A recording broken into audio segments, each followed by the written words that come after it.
चुनाव आयोग आगामी लोकसभा चुनाव के लिए लगभग सभी तैयारियां पूरी कर चुका है। वहीं राजनीतिक पार्टियों ने भी अधिकांश उम्मीदवारों के नामों की घोषणा कर दी है।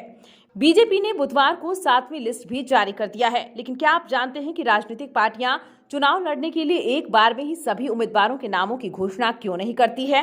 क्या इसके पीछे कोई राजनीतिक रणनीति होती है? सभी राजनीतिक पार्टियां लोकसभा या विधानसभा चुनाव के वक्त उम्मीदवारों के नाम की सूची अलग अलग लिस्ट के जरिए घोषणा करती है, लेकिन इसके पीछे कोई नियम नहीं काम करता है।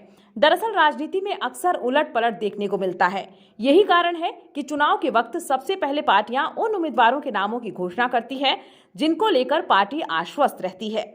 उसके बाद पार्टी अन्य नामों की घोषणा करती है। लेकिन अगर इस बीच विरोधी पार्टी किसी खास सीट से किसी खास उम्मीदवार को उतारती है तो दूसरी पार्टियां पार्टी स्तर पर तय अपने उम्मीदवार का नाम बदल सकती है।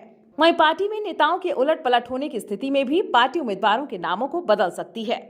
इसके बाद अगले लिस्ट में उस उम्मीदवार के नाम की घोषणा करती है। ये सारा मामला राजनीतिक दांव पेच का है।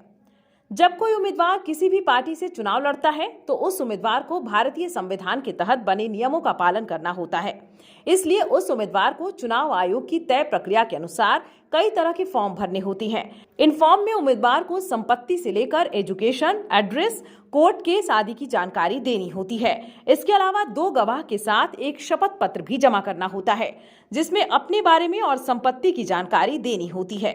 लोकसभा चुनाव लड़ने के लिए उम्मीदवार को 25,000 रुपए की जमानत राशि भी जमा करनी पड़ती है, जो कि अगर उम्मीदवार को क्षेत्र में कुल डाले गए वोटों का 6वां हिस्सा नहीं मिलने पर जमा हो जाता है। राजनीति में इसे ही जमानत जब्त होना कहते हैं।